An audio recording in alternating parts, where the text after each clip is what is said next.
made the point. Article 1 of the Constitution is pretty clear. Tariff authority presides with Congress. Now, Congress on occasion has shared that tariff authority with the executive branch. The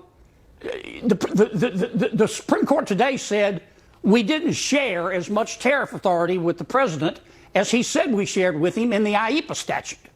So he can amend that statute. Right. But my point is, in the meantime, he didn't wait around for a Supreme Court opinion. Right. He used the leverage from IEPA to negotiate trade agreements. And I don't agree with everything he's done on trade, but if I'm sitting there in the president's shoes, I'm going to take my win. Right. And that's why I say my views are, I'm going to take my win. Right.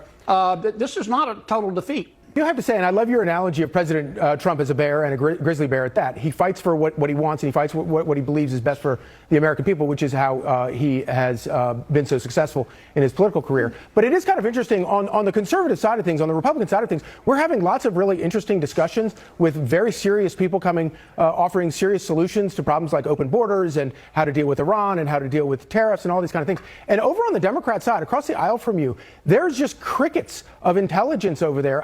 It's like the smartest person over there is AOC these days, and she's not very smart.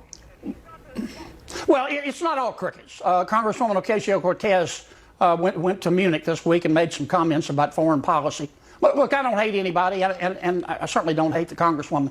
But how can I put this? The Congresswoman is kind of like Vice President Kamala Harris, but with more bartending experience.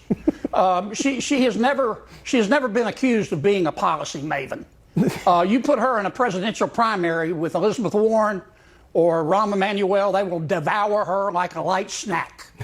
I probably shouldn't say this, but she can get me back. Somebody told me a joke today. They said Congresswoman Ocasio-Cortez announced today categorically that she is not a moron. And she went on to say she hasn't even been to Utah, much less embraced their religion.